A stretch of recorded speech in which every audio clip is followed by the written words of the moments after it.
Welcome to the PIARC podcast Global Road Voices. Founded in 1909, PIARC, World Road Association, has been the leading global platform for knowledge exchange on roads and road transport policies. With over 120 member countries, PIARC fosters collaboration and innovation to advance a sustainable future for the road and transport sectors.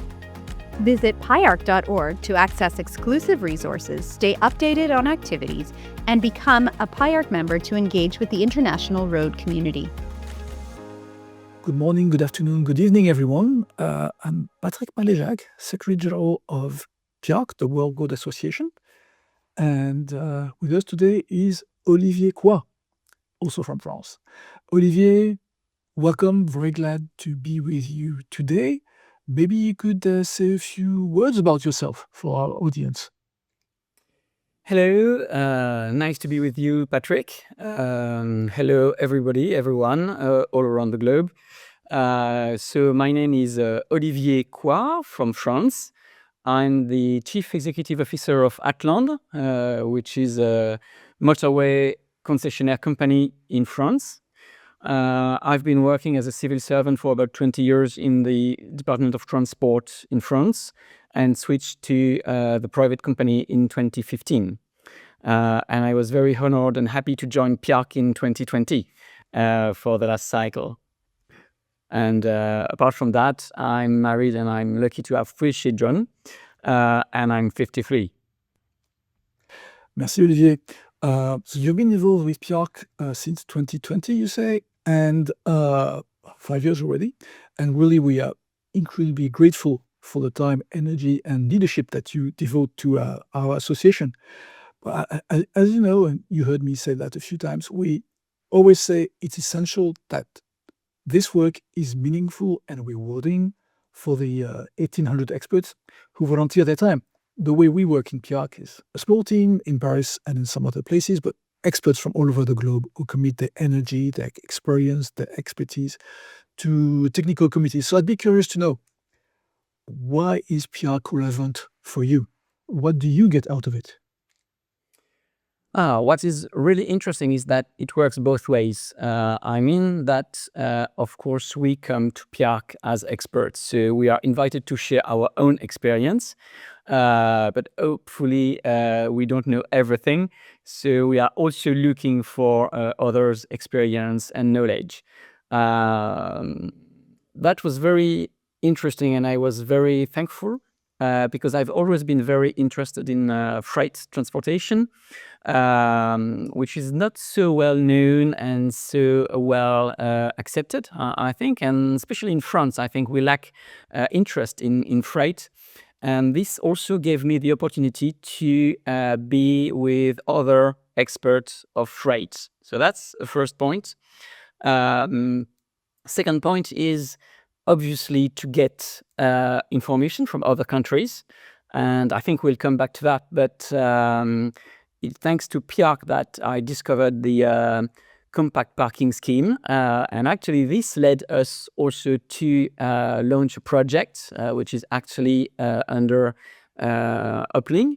And also, in the other way, it's very interesting to be able to share what we are doing, especially not only in the reports, but also in Routes and Roads, which is a very good media in which we can share various things which are not always very, very technical. And for myself, thanks to the special issue on freight in 2021, I was very happy to share also our events regarding truck drivers, rather on the human side, more than on the technical one. So yeah, that's basically it. And last but not least, I'm very fond of international discussion and exchanges. And it is really interesting to get in touch with experts from all over the world,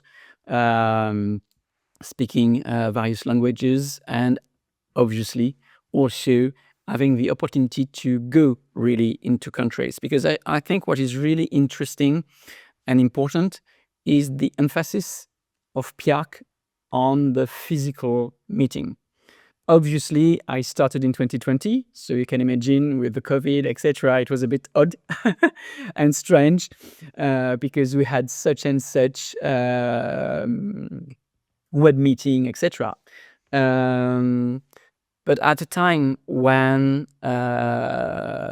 trips, or especially flight trips, are a bit questioned and criticized, it's also very important to remind that physical exchange, direct exchange, are of very high value. I mean, during the last cycle, the closing one of the best reports we issued, which is the one on greening, from Malléjacq and Hinkoff and Gillen. I mean, they acknowledge that the success of the report remained basically on the fact that it was discussed physically, all around the same table, and with a kind of workshop, very active workshop. So that's also a point that I would emphasize, is the importance of meeting in presence. Well, thank you very much, Olivier. This is really clear. And you mentioned the Roads magazine. So for those in the audience who are not familiar with it, it's our quarterly magazine, and we publish it in French, English, and Spanish. And most issues focus on a topic or another. And the latest issue is focused on roads and the environment, if you want to check that. You mentioned a practical example, I think, which is compact parking scheme, but maybe there are others. I would like to ask you, Olivier, whether you could present it a little bit more in depth, maybe this one or another one, or as many as you want, of practical examples that you gained in PIARC that you have been able to put to use in your company, in your real work. Because you are a volunteer, or committee experts are volunteers, so it's really essential that what you learn in PIARC, you can put that to use in the real life, I would say. We are all pressed for time, and I guess you need to demonstrate to your shareholders some examples of why you are involved in PIARC. So a couple of examples maybe that you could share with the audience. Yeah, thanks, Patrick. I think the most important one is the one with the parking. Actually, when I joined PIARC in 2020, that was just the time after the Abu Dhabi Congress, and several items were published. And among them, one concerning this intelligent and compact parking in Germany by Jens Dierke, who is a member of my committee, the Technical Committee on Freight. And when I discovered that, I was really impressed and interested. I mean, the motorway we are running, A63, in the southwest part of France, is really focusing on freight. It's the connection from Portugal and Spain to the rest of Europe, so about 10,000 trucks per day. And obviously, on long haul, one of the issues is parking for drivers. So we already have quite a lot of parking spaces, but still there is high pressure on that. And obviously today also we all know that artificial land needs to be contained. So the best solution is to find how giving more opportunity on the same lands. So when I discovered this compact parking, which idea is simply to park trucks very close to each other in columns, with an intelligent driver, which means that when the driver arrives, he declares either the time he wants to stay or the time at which he has to leave. And then a computer or system will give him a place numbered by a column and a place.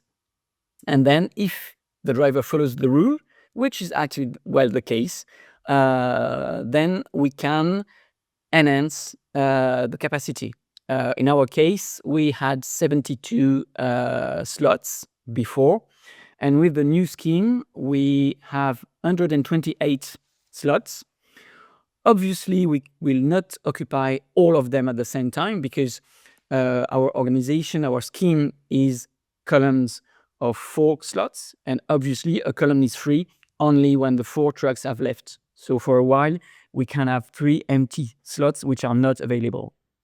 But in the simulation, and which is very in line with the German example, we hope that we will use about 110, 115 slots. So, from 72 to 115, it's a great progress with no more artificial land because we are exactly on the same area. And that was great because that's really thanks to PIARC, thanks to Jens, and I discussed with him. Actually, it was eased by the fact that also some of the companies which worked in Germany, PTV, for instance, I've already worked with them previously in my previous life in the French administration. So, contacts were eased. And it worked quite well. Well, it was not so easy because it took me about 4 years from the ID to operations. And actually, it's a concept that is very interesting for the administration, and the French administration is looking at us very closely to see whether it can be deployed on other motorways in the future. So yeah, that's how it is. It was also quite fun to see that indeed, it's thanks to PIARC that I get the idea, but in France there was reflection on this same concept in the 2010 and 11, but I discovered that only recently. So it's quite funny because in the end it's thanks to PIARC, but it could have been also in the French administration and thinking, but it didn't came out well because nobody really cared also about freight and trucks and etc. As you were saying, freight is not the top level. Yeah, exactly. So no, I'm very happy. It's also a European opportunity because we managed to put the project into a European program. And I'm really looking forward to some celebration in which we will obviously invite PIARC and yourself, Patrick, I hope. But we will see that in the autumn, in the coming month, because we are just starting operations. So, but I think that's the iconic example. Another thing regarding example, what I would really like to share is that we have seminars, and I think we will come back to that a bit later, in developing countries.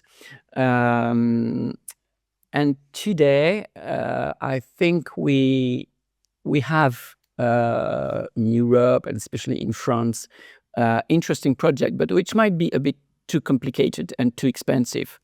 And I think it's really helpful to have discussions all over the world, and especially with low and medium income countries, in which the solution that needs to be designed needs to be robust, not expensive, and compliant with extreme climate. And I think that's definitely what we need. So what I wanted to say is that probably today we have more to learn from LMIC and developing countries rather than the other way.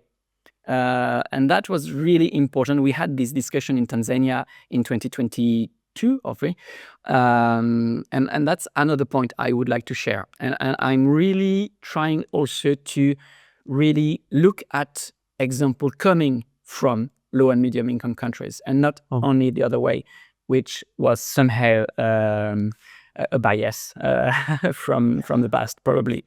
Yeah, you're right. It's a bias that many in high-income countries like France or Germany or Japan or others may have. Like, okay, we know things, we have high technology, long experience. We're going to teach the world, including low and middle-income countries, how things should be done. But what you highlight is really important, and I think we'll get back to that. It's also a good way to make sure that everyone can discuss and share knowledge within a group, a PIARC committee, for example. And since we all face now severe weather events all over the world, actually, we can definitely learn, as you say, from parts of the world where climate has been challenging for longer than here in our temperate climate. So 2 examples, thank you very much, Olivier, that demonstrate that being involved in PIARC and in international knowledge exchange actually brings benefit to your real work. And the example you shared, interesting. So you are Chair, Olivier, of Committee 2.3 on Sustainable Freight in PIARC, and that covers two main issues, right? I'm going to read them, and we're going to develop on them a little bit later on. Of course, the first issue is called efficient road infrastructure and operation for freight transport. And the second one, you touched upon that a bit earlier, is called greening of road freight. And those issues, in case our audience is wondering, those issues were identified by PIARC members as very relevant for them. So we are very cautious to ask our members regularly, okay, guys, we are your association, what do you want us and what do you want the experts to be working on? And this is why your committee received this mandate to work on these two issues. So before we get to the details of these topics, I think it would be interesting for our audience if you can present the members of your committee, who is on your team, and also, if I may ask, how do you keep them engaged and motivated? So a big question. Which is a challenge, Patrick. Thanks a lot. Our committee is about 53 members, including everything. I mean, including corresponding members, young professionals, and I would say classic members, which are coming from 27 countries, which is very good, and which is offer a very wide covering of the globe. We are regular meetings, of course, the physical meetings every 6 months, but also exchanged by emails or organizing web meetings. It is a true challenge to get everybody on board, which is obviously not achievable at 100%. Most of the time, and I think it's the same in many TCs, we have a core team, which in my case is about 15 to 20 members, which are really active and participating. And then the others, which are a bit more difficult to get in touch with or to get involved. I think the challenge is also on the chair himself and myself in the case. I must admit it's not always very easy to be to give time enough also to get people involved when you are at the same time chief executive officer of a small company. Even this company is not too big, it's still challenging. But then I think the most important is also to try to find what members are really, what they really have to share with others. And I think that's the great value of PIARC also, is that, yes, we have a work program which has been defined, but which is quite wide. And actually, we will not be able to cover the full work program. So what is important is to try to really see what members can bring in the work program and try to find what is the best for them so that they can be involved quite easily. And actually, they share what they like somehow or what they would like to share. The other way, which worked quite well, and especially this time with our Japanese colleagues, is surveying. And so the other good thing is when country or members have quite precise questions, which obviously fit in the work program, but they do not want to bring something, but they want to collect some experience. And they're ready to carry on a survey, write the questions, send to members, and then collect and discuss with members, which is a very good way also to gather information from all over the world on a specific topic. And I think for the coming report on freight, which obviously we target for the Chambéry Congress in March, it should be interesting because we would probably have interesting feedback regarding network improvements and also on automated flows, and there are very specific things. Truck parking also, which is investigation that are carried on by Jeff Purdy from the Federal Railway Administration in the US. So yeah, that's several ways. But I think what is important is that each member feels involved because he has something to bring, either a question or some material. And that's the case also with all involved members. And I also think to our Chinese colleagues, which contributed quite well. Even if the true challenge is also to lead a group. That's the role of the chairman. But we also try to have leaders in subtopics. And that's where it's a bit more difficult. I'm very thankful because for efficient road infrastructure, I have a very good leader in David Shepherd from New Zealand. But for the second one, it's a bit more complicated. And that's also why we decided to phase a bit. So put the emphasis on the first topic for the moment and come back to the second one in the next years. Oh, that's super interesting. Thank you. It's a really broad vista, broad scope that you gave us. And you did mention surveys, and it's true that in many cases, technical committees, your committee, Olivier, of others on road safety or pavements or bridges, organize surveys, which means that a country that has not appointed an expert on the committee, because not all countries can do that or want to do that for whatever reason, they can still answer the survey.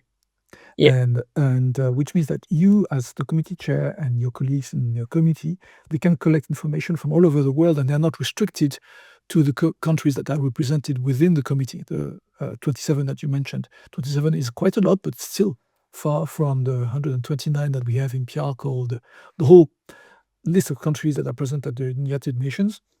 So it's a good tool in the toolbox, and we have no.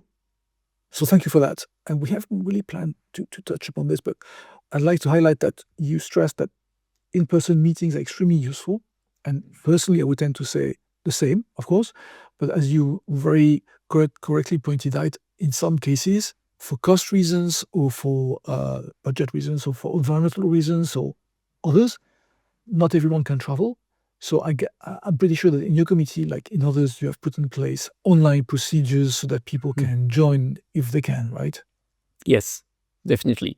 It's obvious that we need, and actually it's not possible to see physically very often, so we need to have also web meetings.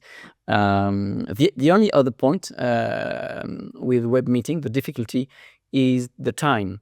Because when you are working with experts all over the world, it's sure that it's far easier when we manage to meet all together. That's true. But apart from that, the emphasis is to try really to get everybody involved, which means that in some cases we need to duplicate the meetings so that we have one meeting for a part of the earth and a second one from the other part. So that's true. And also, I think that's how it is, right? The earth is not flat. It would be much easier. Hopefully. 24 different time zones, so we have to work with that. And that's also part of the interest of being in an international organization. And do you have women members in the committee? Yes, hopefully and thankfully. Great. And we have very high level women members because, for instance, Karen Mays, who is the English speaking secretary, is at a high level in the Texas Department of Transport. But we have Sarah Gabriel from Belgium too. It's very useful. I'm also thinking of Gloria from China. Despite she's a corresponding member, she's very involved in our committee.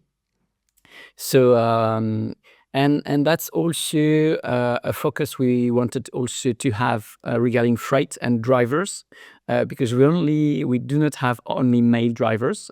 More and more in Europe and in many countries we have more and more female drivers, which means that we also need to think of the facilities and how we can give them a good environment regarding freight and truck driving. So that's also a focus of our committee.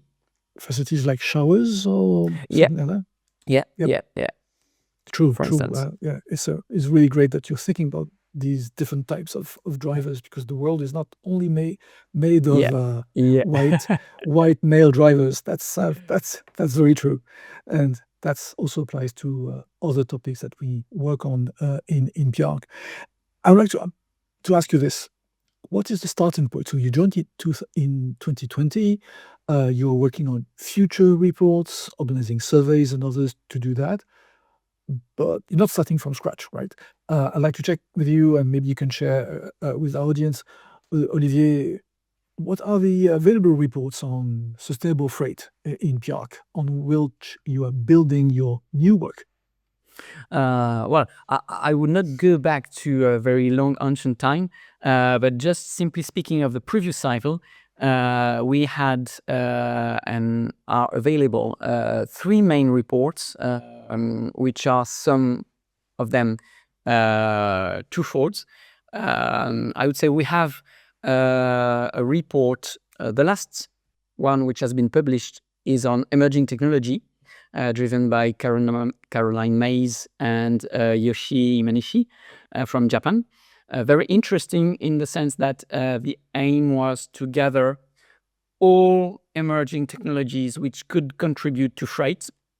So not only road freight, but we address some ground drones or even flying drones, flying balloons, many various things, automation, safety. So this report has been published a few months ago, this year.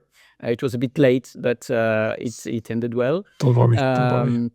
The second pillar was on greening, with very good work by Else Malléjacq and Hinko van Gillen, which is twofold, because we have a big report and we have also a collection of case studies. Collecting case studies has been some kind of tradition in technical committee on freight for a long time, and I think we achieved a very interesting template, which is very useful because in 2 pages you can have the presentation of the project, the where it stems from, what are the main stakes and the stakeholders, and then what are the benefits, the costs, and is it replicable or not. So for greening, we have the both of them, the report being more on policies and very interesting, and a new interesting news. It will be published in French. I've just finished the translation, so normally in the coming weeks and months, after, of course, General Secretary checking, it should be published in French. Merci beaucoup.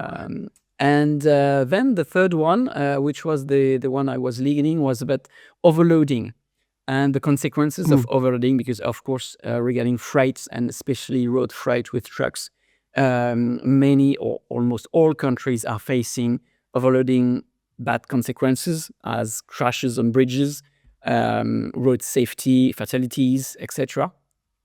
And so again, there is a twofold reports, with one report on general terms and policies, etc., and a collection of case studies, which is very interesting as well. Wide-ranging, because it goes from the South African experiment in concession of weigh stations, so how PPP can help running of static weigh stations and WIM, weighing motion deployment, to other experiences very interesting in Iran, with stakeholders' involvement and how to bring all stakeholders around the table to make them realize that it's very important, and it can be a win-win solution when everybody respect the rules. So yeah, very wide-ranging experience. So that was for the past cycle, and that's what is available today. Last but not least, because I think it's also one of the very good example of how PIARC can bring added value, is the report on tires coming from Tanzania seminar, which is really an example of how PIARC can respond to questions or in a country. We organized a seminar in 2023 in Tanzania, in Arusha. And just when we arrived, the representative of the country were saying, well, what do you think of tires, wide tires, super wide, super single, etc. And we were all a bit puzzled because it was not prepared. During all the preparatory meetings, we addressed the sessions, the presentations and everything, but at absolutely no time, nobody said, well, there is a question in Tanzania about wires.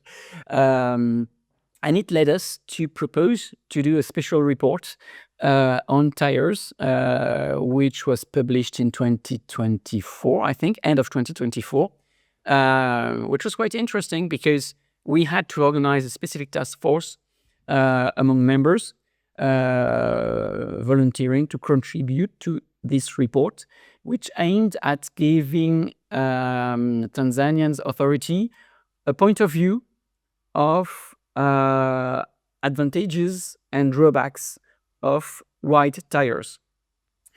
Just in a few words, it's obviously interesting for truck companies to have less tires because it's a cost, obviously.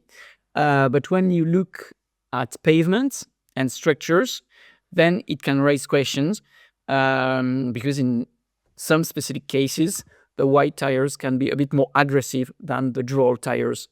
So that's what we tried to put forward, sharing experience from all over the world, regulations and studies.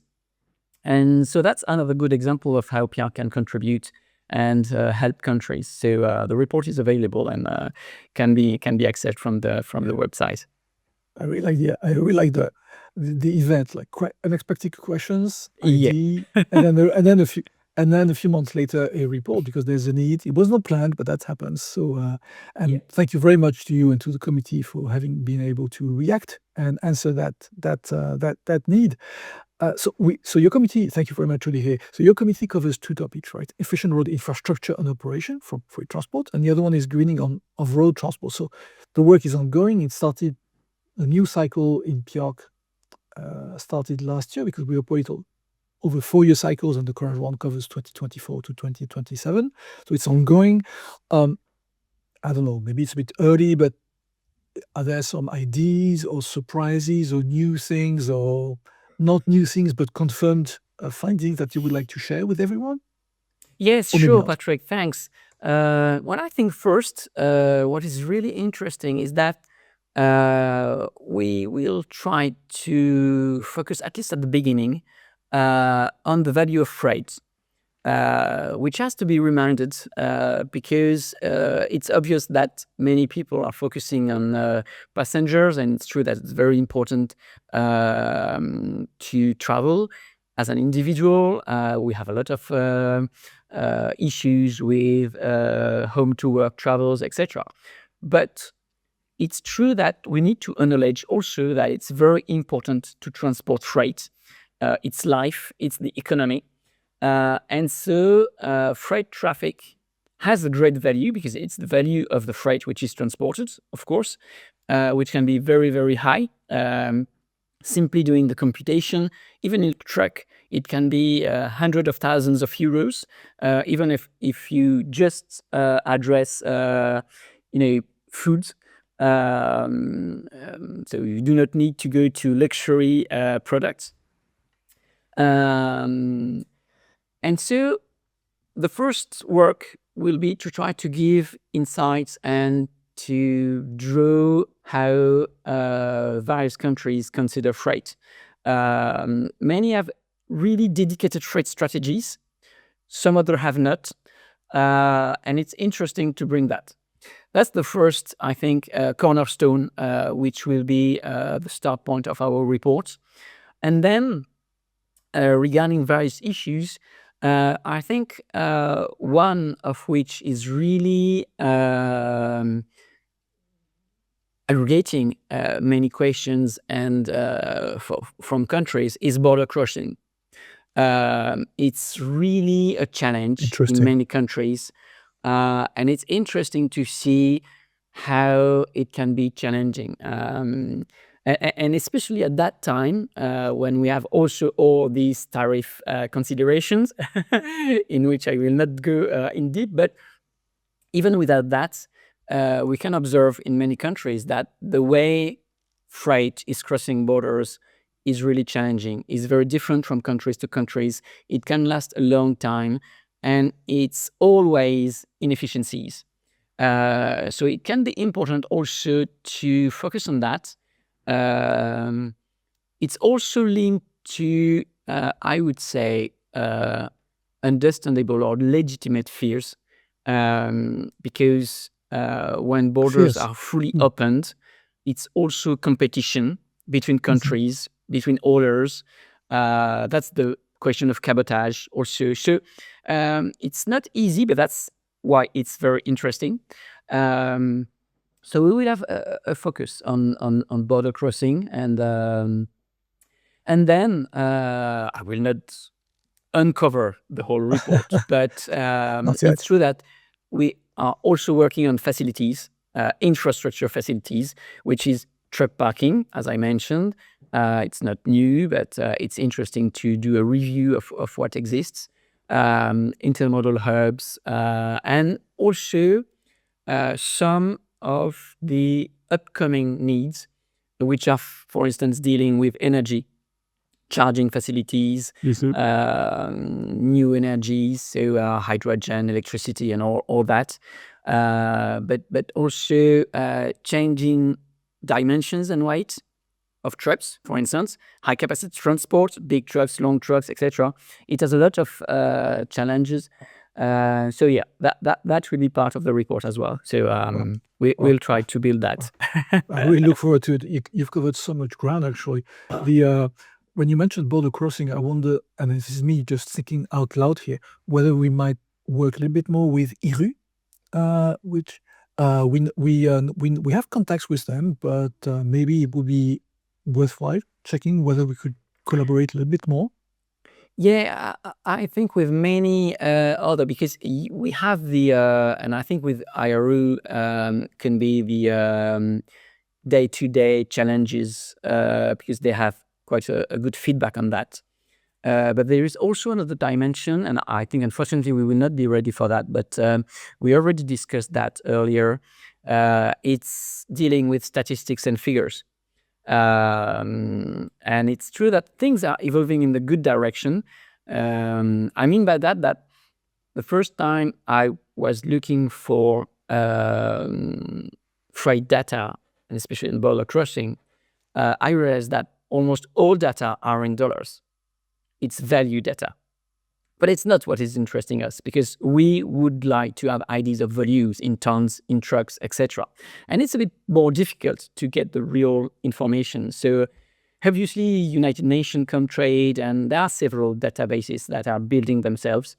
The thing is that unfortunately all countries are not sharing the same data. So it's not a full matrix at the moment, but let's hope that one day we will have that, because we think it would be really interesting to have data enabling comparison between countries and between border crossings, especially also because one of the lessons of the past work is that probably, even if we have no real facts to prove that, to fully prove that, but for instance, overloading is probably partly linked to flows imbalances between countries. When you have a flow which is clearly export only, for instance, and you have no import, obviously, well, it's very costly to have empty trucks. So you try to overload them fully in the export direction, and then they bring back empty. But when you have balanced flows, it's far easier. So yeah, that's some hints, but it would be worth to prove, but unfortunately we lack data on that. So but we are still investigating. So yeah, that's part of the topics we will this reminds me of, and we will not go into details here, that we have other committees in PIARC working on electric road systems, for example. Exactly. On the infrastructure and the impact on the infrastructure, and all the infrastructure can do to support decarbonization of road transport, and another committee on road statistics, which is currently collecting data on a number of topics. So it's really interesting that we are able to share and establish contacts between committees so that they can influence and help each other. So so this is work that's ongoing, and going back a couple of years, in some cases, as you know, we outsource some work to consultants and universities sometimes that help us analyze a topic in maybe 6 months. And this is funded by volunteer member countries in PIARC who say, well, yes, this is a topic. We want results and advice now. And we're going to pay a little bit for that. It's not extremely expensive. A project would cost around 40 to 50,000 euros anyway. And I think in freight, we've done a couple, right? On the overloading, if I'm correct. An impact Yes, of overloading on on infrastructure. bridges. On It was a bridges, special on bridges, project. yes. Yeah, it was a Yeah. special project during the previous cycle. Yeah. Yeah. Yeah.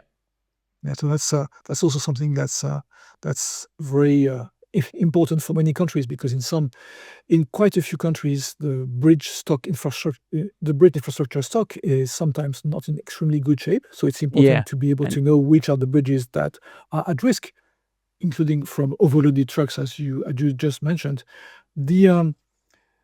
And if you look at the future, not too far from now, in France, we will have the Chambéry Congress in March 26th. yes. So about six months from now. 6 months. Well, we have so much to do between now and then. Anyway, it's going to be the World Congress on Road Winter Service, Road Resilience and Decarbonization. So 3 topics. Winter service, resilience and decarbonization. And it's going to be pretty exciting, taking place in Chambéry in the Alps from the 10th to the 13th of March 26. And I think your committee will be involved, right? Yes, exactly. We will be involved in many ways. First one, as you were saying, we have good connection with other TCs. So when I was speaking of the tire reports, we had connection with the pavement and structures. 2 days, and for Chambéry, we will do a common session with the Bridges Committee with Nicolas Bardou. So that's currently organizing, because as you mentioned, trucks and structures are really closely linked. But we will also organize a session on resilience, and more specifically resilience of road freight, because we observe that in many cases, when big disruptions occur, the main flows that are concerned are freight, and it's difficult to reorganize freight transport. Just to put example, everybody has in mind the bridge struck by a ship in Baltimore in the US. Yep. Yes, a few months But we ago. also have some road destruction due to climate events in France, in the mountains, in the Alps, or in other countries. So, and the question is, how is freight impacted, and how can we find solutions to reorganize the freight traffic? So that will be an interesting session during the Chambéry Congress. And we will also have our technical committee meeting, so that we will progress. And hopefully, fingers crossed, our new report may be available. Yeah. Yeah, I'm sure it will. I'm sure it will, Olivier. Thank you. And this Congress of the 4 days in Chambéry will be also a great opportunity for delegates to the Congress to learn about so many different topics related to resilience, decarbonization, and winter service. And also, they will also be able to watch the snowplow competition. So again, snowplows are quite heavy, so they don't carry freight, but topics that are related to freight and overload can be very relevant there as well. So I look forward to seeing you there again. So very much, I would like to thank you very much, Olivier, for your time today and for your input to PIARC. And I'd like to conclude this podcast, if that's okay, with 2 questions very quickly. The first one is, what are the top recommendations that you would like to share with the audience today? And the other one is, what's in store for the next few months? So you touched upon that already, so maybe Your Yeah. concluding words, in short. Well, thanks, Patrick. Well, I would say just don't forget that PIARC has a very interesting website. It's very well structured and all the reports are there and available. So my practical recommendation would be to go and connect to a PIARC website because it's really interesting. That's where you will get all the reports, but even more the routes and roads and the composition of the TCs and etc. So it's really a very interesting and useful tool. And for next month, our next TC meeting will take place in New Zealand. And we are very happy because it's not only a very nice country, but it has been a long time since PIARC met there. So it's very, very important. And I think New Zealand authorities are very happy to welcome us. Later on, we are designing our next seminar. The location is not decided yet, but we are considering Madagascar or maybe Malaysia, and we are working on that. So, and as I mentioned, the work is focusing on the next report on efficient road infrastructure. And the last but not least will also be to refocus the greening topic because we didn't have the opportunity to discuss it. Of course, we are very concerned with decarbonization and greening, but probably we will try to get a wider approach, including also all the negative impacts of road freight, because in the end, greening and decarbonization is trying to tackle and to mitigate some of the negative impact, which are CO2 emissions and pollutions and etc. But we observe that there are also many other drawbacks or negative impacts, social negative impacts, etc. So we will probably try to widen that a bit. Super interesting. As you said, freight is vital for the economy and for everyone's livelihood, but we have to mitigate to be aware of and mitigate the negative impacts. So Thank you very much, Olivier. So this was Olivier Quoy, CEO of Atlandes Motorway Company and chair of PIARC's Committee 2.3 on freight, and Patrick Malléjacq, myself, Secretary General of PIARC. Thank you, everyone. Thank you for your time. Thank you very much, Olivier. Look forward to seeing you in person sometime. And if you have any questions, please go and check our website, www.piarc.org. Thank you. Thank you very much. Merci, Olivier. Bye. Merci beaucoup, Olivier.